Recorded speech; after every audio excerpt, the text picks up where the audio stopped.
Hola, buenas tardes. Estamos de nuevo en Jueves de Investigación en el INA, ya más de año y medio de estas charlas, que son una propuesta que surgió del Sindicato Nacional de Profesores de Investigación Científica y Docencia, con el objetivo de dar a conocer qué es lo que hacen los investigadores en el instituto, cómo este quehacer se vincula con la sociedad y con la conservación, difusión, investigación de los bienes culturales y del patrimonio de todos y cada uno de los mexicanos, y cómo esta labor se ve obstaculizada de manera creciente desde hace varias administraciones por los recortes presupuestales. Soy María Gracia Castillo, integrante de la Asociación de Profesores Jubilados del sindicato. Detrás del escudito morado está Daniel Ruiz Cancino, secretario de organización de nuestro comité, y la estrella en esta ocasión es la compañera María del Pilar Ponce Jiménez. Ella es bióloga por la Facultad de Ciencias de la UNAM y maestra en Ciencias de Productos Forestales por el Departamento de Madera, Celulosa y Papel, ingeniero Carl Agustín Grellman, del Centro de Ciencias Exactas e Ingenierías de la Universidad de Guadalajara. Pilar fue profesora titular de la carrera técnica en restauración de papel y documentos gráficos en la Escuela Nacional de Conservación, Restauración y Museografía Manuel del Castillo Negrete, la ENCRIM del INA, en febrero de 1990 y diciembre de 1995 y febrero de 1998 hasta julio del 2000. Desde ese entonces es investigadora adscrita al Centro INA Veracruz. Ha participado en los siguientes proyectos: procesos de consolidación e inhibición de soportes de celulosa con ataque por los hongos, consolidación y protección antifúngica de materiales a base de fibras vegetales, papel y documentos, investigación para la conservación del hule arqueológico del Manatí en Veracruz, condiciones favorables para la preservación del hule en arqueología, y desde 2020 hasta la fecha, tecnología del hule prehispánico. Ha publicado en coautoría artículos sobre los efectos de las sales de quitosano y los éteres de celulosa para combatir los hongos de papel en el Journal of American Institute for Conservation. También en coautoría el artículo Conservación de madera arqueológica de El Manatí, Veracruz, y su exhibición en el Museo Regional Tuxteco, en la Gaceta de Museos.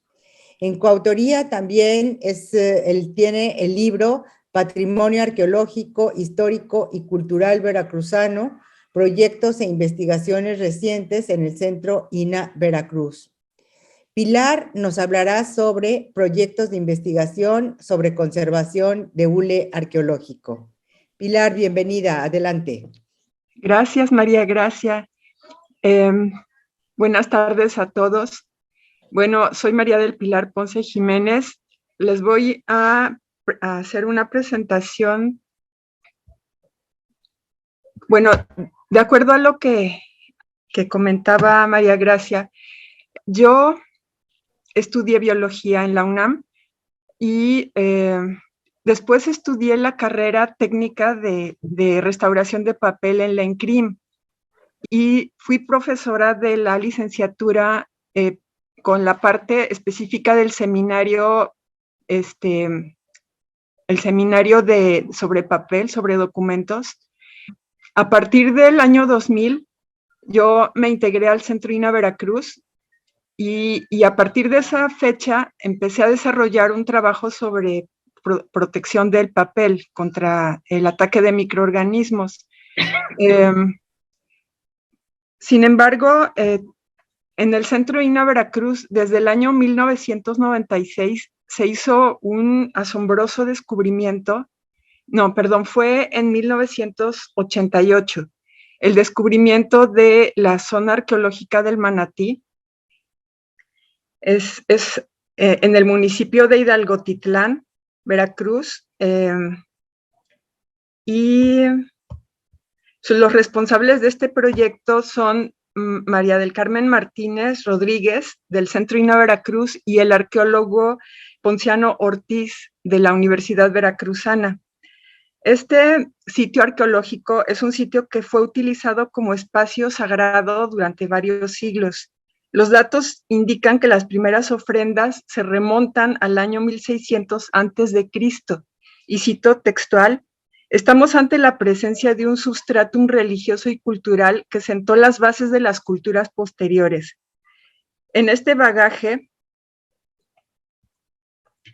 cultural destaca el culto a los cerros como montañas sagradas y axis mundi, a los manantiales y mantos acuíferos, las cuevas como símbolo del inframundo y en general a la naturaleza y a la agricultura como base del sustento, así como el culto a los ancestros y a los niños deificados y sacrificados asociados al agua y la fertilidad, a las piedras finas como el verde jade, símbolo del agua, de la siembra, cosechas y la perpetuidad, el hule y la hematita como símbolo de la sangre y del movimiento.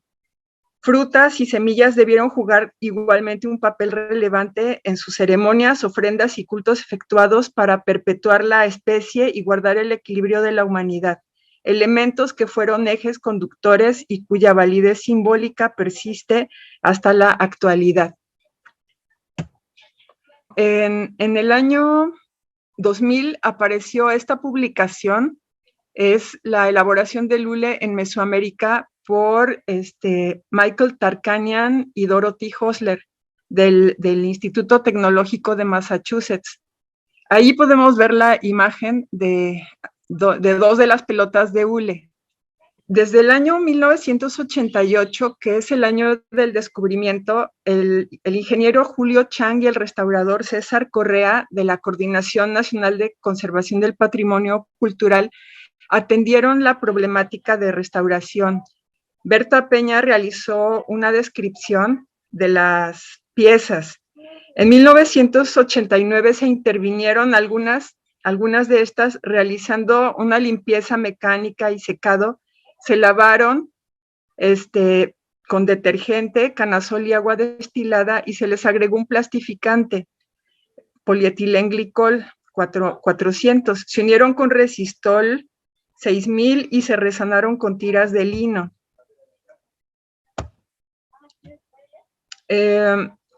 Yo me integré al Centro INA Veracruz en el año 2000, cuando ya habían pasado todas estas cosas, y mi primer acercamiento con el material del manatí, que como vieron al principio es un sitio que arrojó una gran cantidad de materiales, muchos de ellos de naturaleza orgánica, y yo realicé este pequeño artículo sobre el jobo, que es la ciruela del trópico, digamos, con base en las muestras arqueológicas del manatí, y ahí se pudo ver que aparentemente eran semillas, pero en realidad era el fruto completo, porque todavía tenían el olor dulce.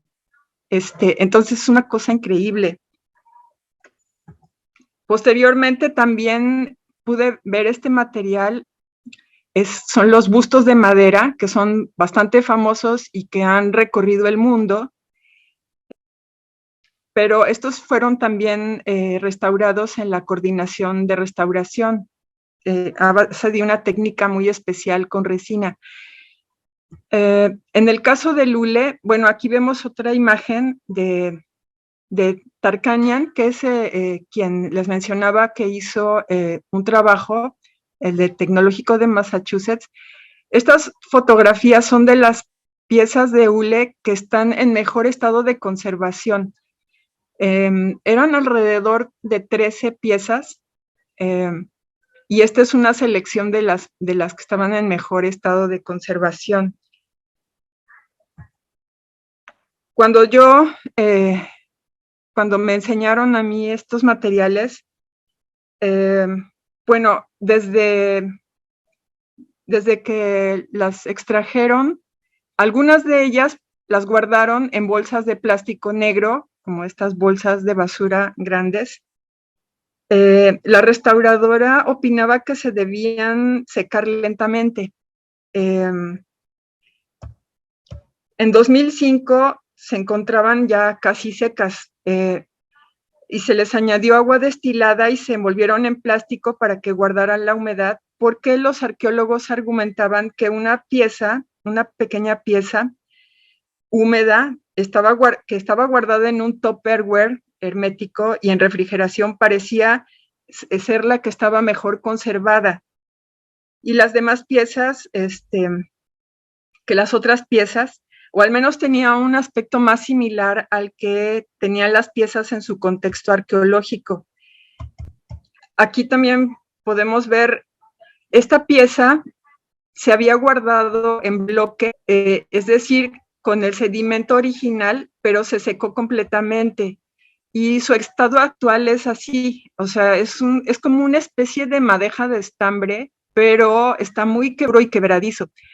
Esta otra pieza, la que se ve una bola amarilla, si recuerdan en la portada del primer artículo que se publicó, había una pieza más oscura, pues es esta misma pieza, pero aquí ya la podemos ver completamente destrozada, o sea, el material se volvía quebradizo y rígido, entonces este es el estado que guarda actualmente. Aquí está la pieza del Tupperware que les mencionaba, la que parecía estar en mejor estado de conservación, y acá una de las piezas que ya se estaban secando y aquí se les está añadiendo agua destilada con una piseta. A partir del 2002, las bolsas que contenían las pelotas se colocaron dentro de unas tinas de plástico acoginadas en su interior y el conjunto se envolvió en plástico grueso para mantener sus condiciones de humedad. También se implementó un humidificador en el interior de la bolsa para que se mantuvieran húmedas y se comenzó a medir la humedad relativa y la temperatura de manera analógica, con un termohigrómetro, pero no era automático, sino era algo manual. En 2006 se observó la presencia de microorganismos a través de manchas superficiales, formación de detritus, y se tomaron muestras, se observaron al microscopio y además se observaba la formación de grietas superficiales y fragmentación del material. En este tiempo, los arqueólogos insistían mucho en la importancia de elaborar un proyecto específico para la conservación del hule arqueológico, porque además es un material que realmente no se había estudiado, no se había conservado tampoco. De hecho, había antecedentes de hule arqueológico a partir de cenotes y en otras partes de la República, pero en ningún caso se había logrado conservar. Siempre el material terminaba destruyéndose. En 2007 fue que se registró la propuesta de proyecto Investigación para la Conservación del Hule Arqueológico del Manatí. Ese primer año no contó con un presupuesto. En 2008 se logró la adquisición de un refrigerador vertical que fue gestionado por la arqueóloga Carmen Rodríguez. También recibimos asesoría de especialistas de la Universidad de Nagoya y de Tsukuba. A raíz de esa asesoría, 2 de las pelotas, las más grandes, se colocaron en inmersión porque empezaba a formarse una gran cantidad de grietas en la superficie y esto era causado por las fuerzas hidrodinámicas. Entonces, la idea era ponerlas en inmersión para que la presión hidrostática ayudara a evitar estos agrietamientos. También ya con el proyecto se comenzó a hacer revisiones bibliográficas, porque en realidad partíamos de cero, o sea, para mí era la primera vez que veía este tipo de material y no tenía ningún conocimiento de sus propiedades, nada en absoluto. Entonces se revisó sobre su composición, materia prima, propiedades, la tecnología, el deterioro, las experiencias previas de conservación, posibilidades de formas de empaque. Y entonces, a partir de aquí es mi punto de partida. A la fecha van 3 proyectos enfocados a este material. El de investigación para la preservación del hule arqueológico del Manatí en Veracruz, que abarcó de 2008 a 2013. El segundo proyecto, Condiciones favorables para la preservación de hule en arqueología, de 2014 a 2019, y el actual, que es investigación sobre hule prehispánico. Aquí, un poco para guiar esta charla, yo elaboré este esquema, un esquema de un poco como la ruta que se ha seguido en este trabajo. Y pues en realidad son muchos ramales. Por ejemplo, hay cuestiones de historia y arqueología, del contexto arqueológico, sobre las primeras intervenciones que se hicieron en la coordinación de restauración y la etapa posterior en el Centro INAH Veracruz. Observaciones directas, tanto en la materia prima, experimentación, observaciones en microscopía óptica y estereoscópica, acciones de preservación, porque también teníamos este problema de que el material cada vez se deterioraba ante nuestros ojos. Entonces, fue necesario implementar algunas acciones. Además, el material estaba como separado en diferentes lotes. Había un lote que se mantenía en humectación. Había otro lote que se secó completamente, que eran unas piezas que se habían enviado a la coordinación de restauración y que tenían años allá, a las cuales no se les hizo nada y se terminaron por secar. Entonces teníamos ese lote de piezas secas.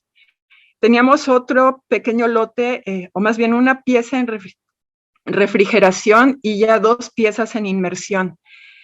Entonces, todo esto lleva a una serie de cosas. Por ejemplo, en inmersión, bueno, ya les voy a platicar un poco más el problema de poner en inmersión las piezas, que fue justamente la proliferación masiva de bacterias, lo cual hubo que controlar de inmediato con el uso de soluciones de preservación. Las piezas húmedas, pues se investigó sobre los microorganismos y sobre posibilidades del uso de biocidas. Luego también hubo estrategias de análisis, pero esto es ya más bien de la última etapa. Y hay otra parte, la revisión bibliográfica, que fue sobre materias primas, que ya vamos a ver. Esta parte es creo que la que me parece más apasionante. Luego, la conservación de artefactos de hule en otras partes del mundo, sobre la degradación química, sobre empaques, sobre tecnología, también algunas técnicas que yo había pensado que podrían ser útiles, como la plastinación. Y bueno, ya la parte final, que es la parte más reciente, es la de los análisis no destructivos y análisis destructivos. Pero voy a pasar a la siguiente parte para irles platicando esto. Sobre la fuente de materia prima. Esto es lo que la mayor parte de las personas conocemos como árbol del hule. Es Ficus elástica, que es este árbol de hojas muy grandes y lustrosas, pero no es el hule, no es el hule prehispánico. De hecho, esta planta de hule ni siquiera es de América, es una planta asiática. Luego está este otro hule, que es el Hevea brasiliensis, que es el hule que tecnológicamente más se utiliza ya y que históricamente es de donde parten muchas de las tecnologías que actualmente usamos. Es el que se vulcaniza y se hace toda clase de artículos, desde ligas, guantes de látex, hasta condones y llantas y muchas, o sea, suelas de zapatos. Para todo se utiliza el hule. Pero esta planta tampoco es de Mesoamérica, es una planta originaria del Brasil, y tampoco es el hule que nos interesaba. Esta es la especie, Castilla elástica. Es el hule prehispánico, el hule mesoamericano. Es parte del bosque tropical perennifolio y también se encuentra en el subcaducifolio, trópico húmedo y subhúmedo, y se encontraba distribuido en toda la vertiente del Golfo de México, desde el norte de Veracruz hasta la península de Yucatán, y en toda la vertiente del Pacífico, desde Nayarit hasta Chiapas. Además de las pelotas de hule, pues se ha utilizado para otras aplicaciones, como es la elaboración de telas impermeables. Ha tenido también usos medicinales y también se ha utilizado como adhesivo. Es una planta que pertenece a la familia Moraceae y es una diferencia muy grande que tiene con respecto a la anterior, esta de Hevea brasiliensis, que es de la familia Euphorbiaceae. Una de las cosas importantes es que las euforbiáceas tienen muchas de sustancias tóxicas y no es el caso de esta familia, de las moráceas. Bueno, aquí es un cuadro donde se muestran algunos orígenes de diferentes tipos de hule. O sea, estas no son las únicas plantas que producen hule. Hay alrededor del mundo muchas especies que pueden producir hule o caucho. A nivel ultramicroscópico, el látex, que es como la sangre del árbol, algo que se puede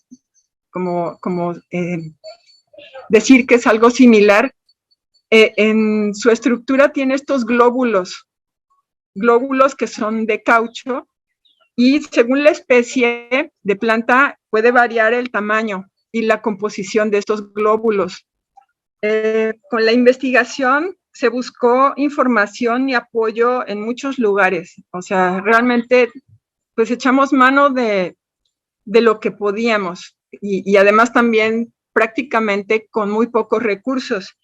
Pedimos apoyo del Laboratorio de Ecología y Química del Instituto Tecnológico de Veracruz.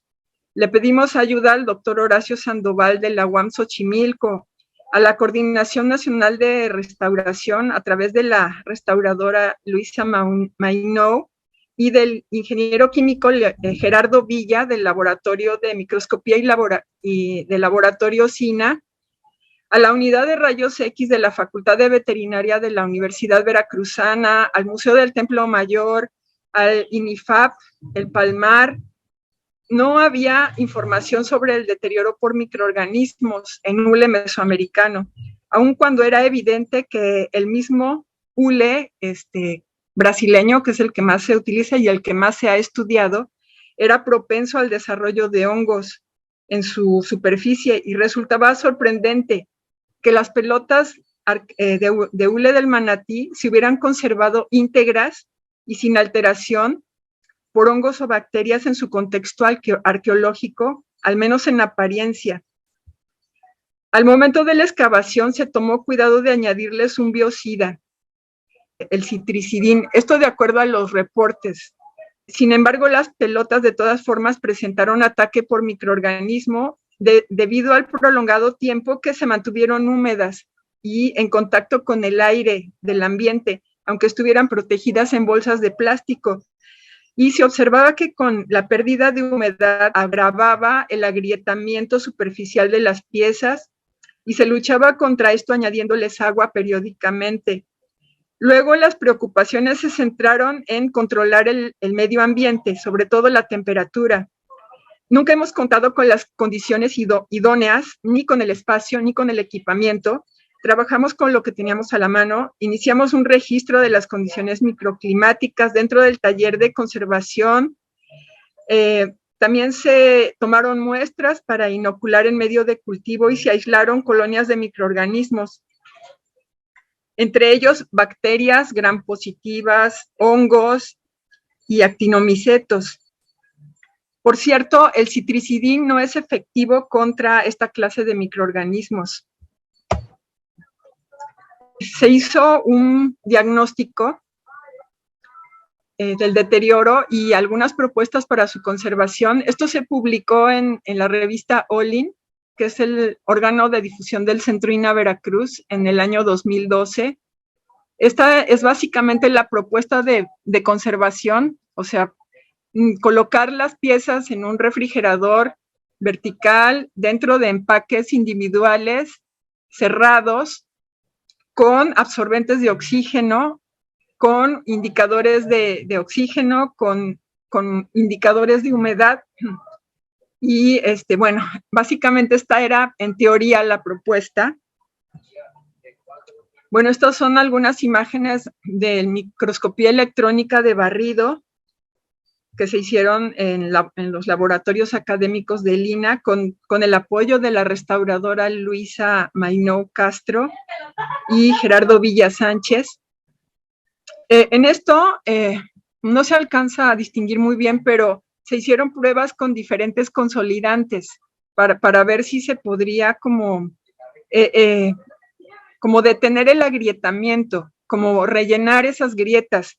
Pero lo que observamos es que muchos de los productos que se utilizan, en realidad lo que hacían era disolver el hule, o sea, deshacerlo. Entonces, vamos encontrando las complicaciones de la conservación de este material. Luego, se hizo también el intento de hacer un empaque especial, mantenerlas en guardas y evitar que fueran expuestas o manipuladas. Este es el caso de una de las piezas en inmersión. Se obtuvo una guarda como se utilizan para preservar ejemplares biológicos. Por ejemplo, esto se utiliza para conservar fetos o órganos biológicos, pero en realidad no funcionó. Esta forma de empaque nada más duró 5 años y finalmente pues se colapsó. Es un poco con el tiempo y revisando el por qué suceden las cosas. Las soluciones de preservación de los tejidos son muy diferentes, la formulación de lo que estábamos utilizando con el hule. Y finalmente tuvimos que volver a una forma que usábamos anteriormente para almacenar las piezas en inmersión, que es en un bote y protegido con estas placas de hule espuma para evitar que la pieza se mueva. Bueno, más adelante, ya en el segundo proyecto, en la segunda etapa, se obtuvieron muestras de látex, de árboles de látex en la Reserva Ecológica de Chajul, en Chiapas, y se utilizaron para elaborar análisis y comparaciones. Para el análisis de muestras se contó con el apoyo de la maestra Nora Pérez Castellanos, del Laboratorio Códice de la Coordinación Nacional de Conservación del Patrimonio Cultural del INAH, y se realizó experimentación en muestras de hule para evaluar envejecimiento acelerado, simulando condiciones de enterramiento. Se realizaron microfotografías con luz visible, difracción de rayos X, espectroscopía infrarroja, fluorescencia ultravioleta, colorimetría, índices de textura y diferencia de color, análisis dinámico mecánico de las probetas experimentales. Luego, posteriormente, a partir del 2014, me parece, se atendieron 14 piezas arqueológicas de hule del proyecto Tlalocan, Camino bajo la Tierra, y se realizó una propuesta para su estabilización. Tuvimos la oportunidad, en esta ocasión, de observar detalles de las piezas ofrendadas en Teotihuacán con respecto a las ofrendadas en Veracruz. Por su forma, algunas de ellas parecen verdaderas pelotas y otras más bien parecen masas de hule coagulado. También llama la atención la diferencia en los tamaños, surgiendo interrogantes acerca de su propósito y técnicas de elaboración. Otra de las vetas que se exploró fue la investigación sobre absorbentes de oxígeno con el apoyo de la restauradora Dora Méndez Sánchez.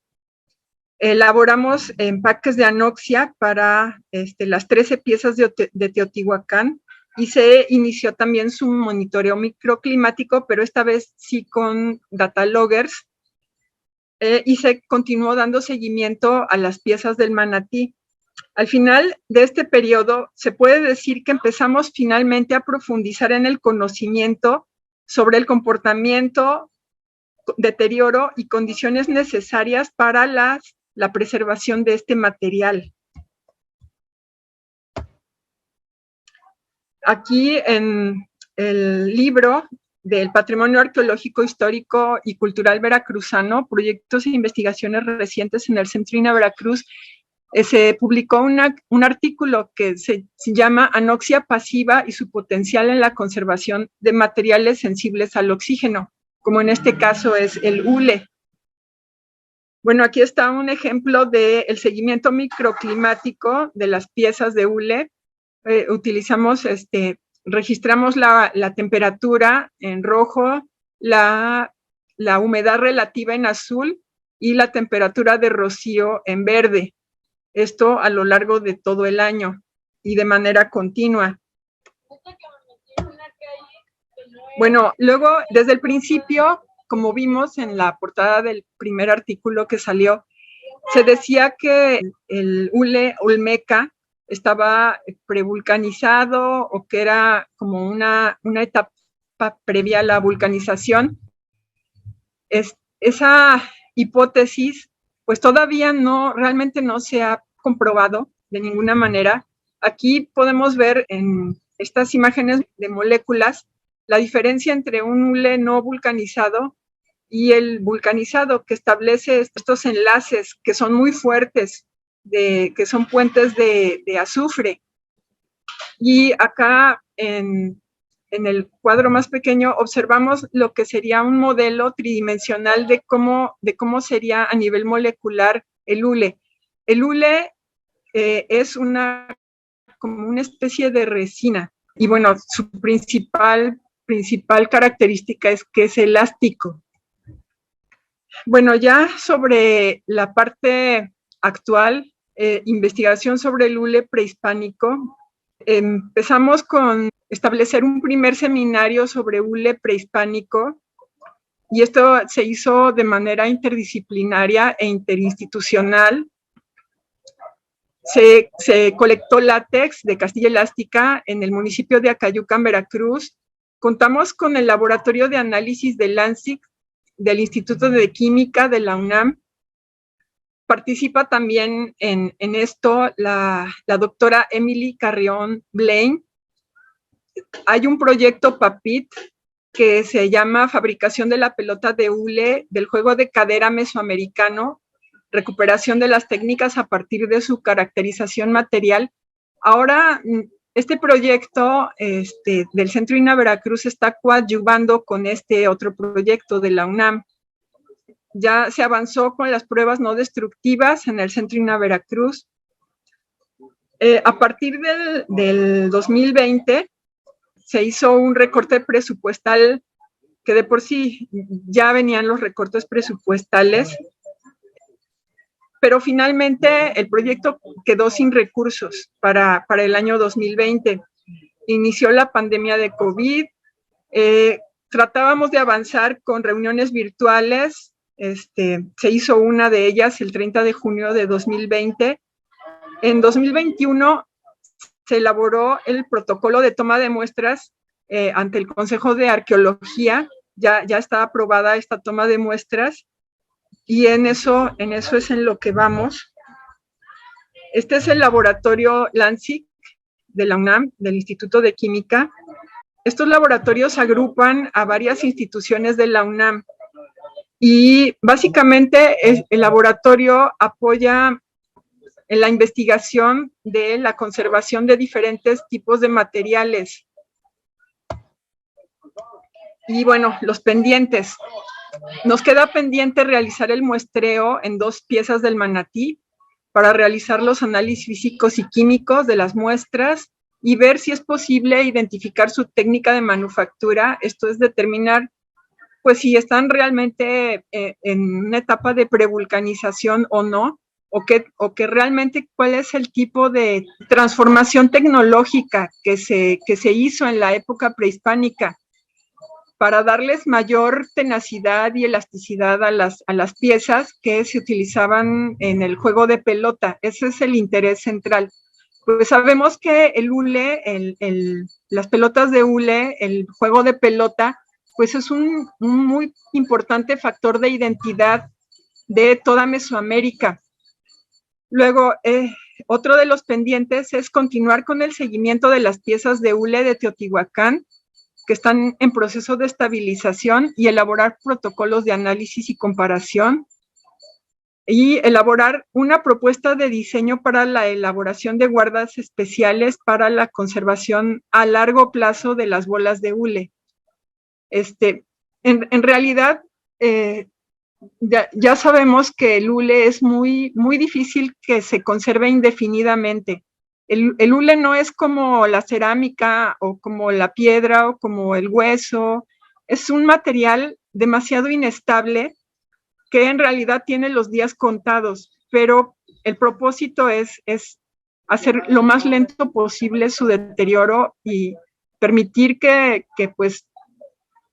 se pueda llegar a apreciar por las generaciones futuras. En realidad no es un material museable de ninguna manera, y yo creo que esto es una parte que es un poco frustrante para los arqueólogos, pero bueno, esto es en lo que estamos. Ya con esto finalizo. Pilar, pues muchísimas gracias.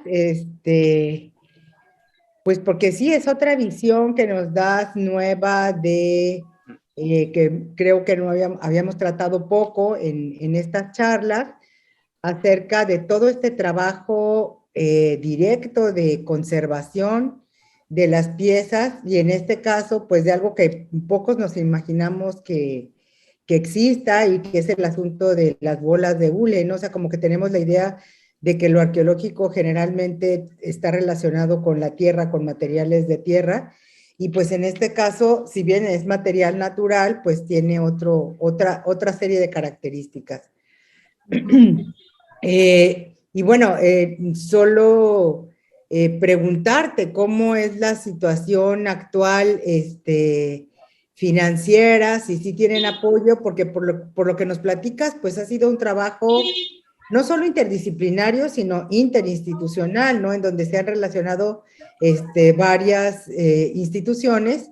Y bueno, yo no sé qué tanto sea el apoyo oficial por parte de la institución encargada de conservar el patrimonio cultural, que es el INAH, o qué tanto ha sido más de otras instituciones, o sea, ¿cuál es el apoyo que tienes por parte de la institución?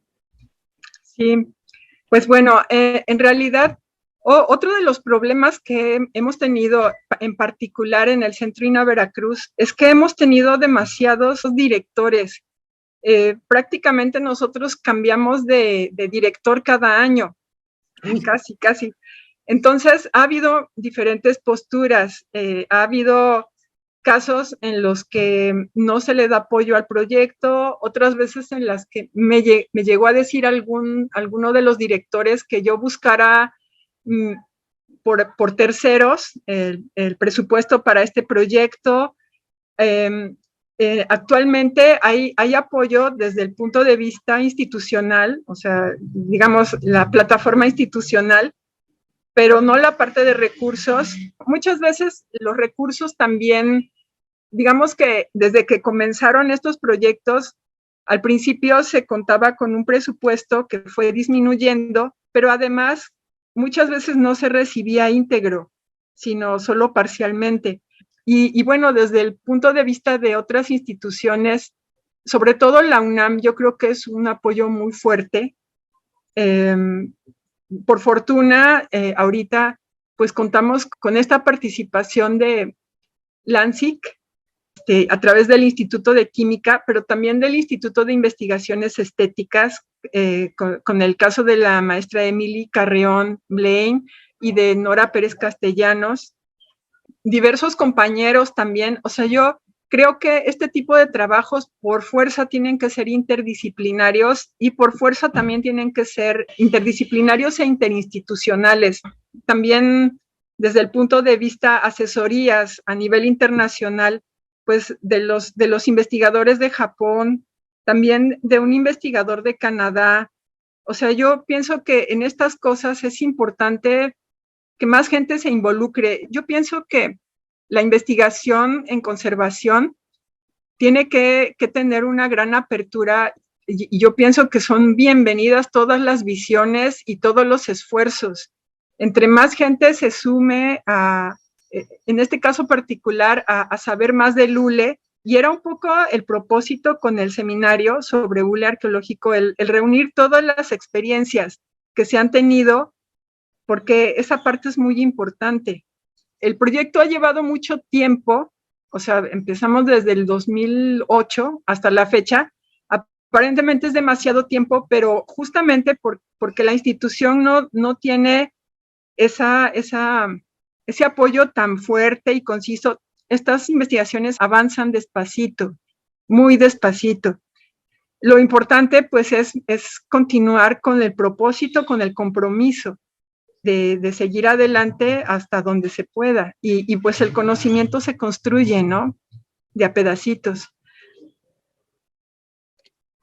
Pues Pilar, muchísimas gracias por este esfuerzo tuyo, porque me imagino que además de investigar, has de hacer labores de gestora en esta interrelación con las otras instituciones y con los otros especialistas académicos que participan con ustedes, o sea, además de tus labores de investigación, con lo cual, pues bueno, nos damos cuenta una vez más que somos los investigadores y los trabajadores del INAH, tal vez los más interesados en, no tal vez, con toda seguridad, los más interesados en esta labor que nos ha sido encomendada, pese a las dificultades administrativas con las que nos topamos, como este asunto pues burocrático del cambio de, o sea, cómo va a haber una continuidad en una política, porque además son asuntos tan especializados que difícilmente en un año un delegado se puede dar cuenta de la diversidad de cosas que implica la conservación